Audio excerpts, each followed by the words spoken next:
ਹਾਂਜੀ ਤਾਂ ਕਿਵੇਂ ਸਾਰੇ।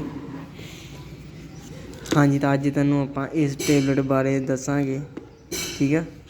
ਕਿ ਇਹਨੂੰ ਸ਼ਾਇਦ ਪਤਾ ਲੱਗ ਗਿਆ ਹੋਵੇ, ਹੋ ਸਕਦਾ ਨਾ। ਠੀਕ ਹੈ ਜੀ, ਇਸ ਟੇਬਲੇਟ ਬਾਰੇ ਆਪਾਂ ਦੱਸਾਂਗੇ ਕਿ ਕਿੱਦਾਂ ਯੂਜ਼ ਕਰੀ ਦੀ ਆ, ਹੈ ਨਾ। ਅਤੇ ਹਾਂਜੀ, ਯੂਜ਼ ਕਰਨ ਤੋਂ ਪਹਿਲਾਂ ਜਿਨ੍ਹਾਂ ਨੇ ਅਜੇ ਤੱਕ ਮੇਰਾ ਚੈਨਲ ਸਬਸਕ੍ਰਾਈਬ ਨਹੀਂ ਕੀਤਾ, ਸਬਸਕ੍ਰਾਈਬ ਕਰ ਲਓ, ਕਿਉਂਕਿ ਮੁੜ ਕੇ ਤੁਸੀਂ ਬਾਅਦ 'ਚ ਭੁੱਲ ਜਾਂਦੇ ਜੀ ਸਬਸਕ੍ਰਾਈਬ ਕਰਨਾ, ਠੀਕ ਹੈ ਜੀ। ਇਸ ਕਰਕੇ ਪਹਿਲਾਂ ਚੈਨਲ ਸਬਸਕ੍ਰਾਈਬ ਕਰ ਲਓ। ਹਾਂਜੀ ਤਾਂ ਹੁਣ ਆਪਾਂ ਤੁਹਾਨੂੰ ਦੱਸਦੇ ਇਸ ਟੇਬਲੇਟ ਬਾਰੇ, ਇਹ ਕਿਹੜੀ ਟੇਬਲੇਟ ਆ, ਠੀਕ ਆ।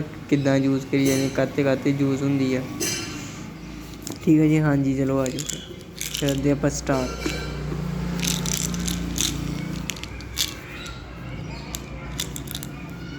ਹਾਂਜੀ ਤੁਸੀਂ ਪੜ੍ਹ ਸਕਦੇ ਜੀ ਕੀ ਲਿਖਿਆ। ਡੇਅਰੀ ਫੈਲੇ 350 ਟੈਬਲੇਟਾਂ, ਠੀਕ ਆ। 350 ਟੈਬਲੇਟਾਂ ਇੱਕ ਡੱਬੀ 'ਚ ਹੁੰਦੀ ਹੈ, ਠੀਕ ਹੈ।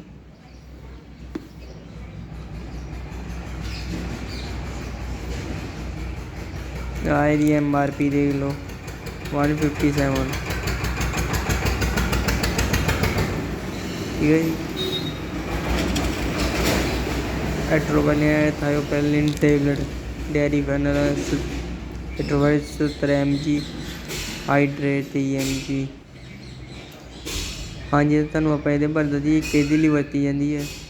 ਇਹ ਕਫ ਵਾਸਤੇ ਵਰਤੀ ਜਾਂਦੀ ਆ, ਜਿਵੇਂ ਸਾਹ ਜ਼ਿਆਦਾ ਚੜ੍ਹਦਾ ਹੋਵੇ ਜਿਹਨੂੰ, ਉਹ 'ਤੇ ਵੀ ਇਹ ਵਰਤੀ ਜਾਂਦੀ ਹੈ, ਠੀਕ ਆ ਜੀ। ਸਾਹ ਵਾਸਤੇ ਵੀ, ਇਹ ਫੇਫੜੇ ਘੁੱਟੇ ਹੋ ਰਹੇ ਹੁਣ, ਠੀਕ ਆ। ਸਾਹ ਸੂਹ ਜਿਵੇਂ ਜਿਹਨਾਂ ਨੂੰ ਜ਼ਿਆਦਾ ਚੜ੍ਹਦਾ ਉਹ ਲੈ ਸਕਦੇ ਟੇਬਲੇਟ, ਉਹਨਾਂ ਲਈ ਵਧੀਆ ਵਾ। ਜਾਂ ਖੰਘ ਖਾਂਸੀ ਵਗੈਰਾ ਵੀ ਹੁੰਦੀ ਹੋਵੇ ਤਾਂ ਵੀ ਲੈ ਸਕਦੇ, ਠੀਕ ਹੈ।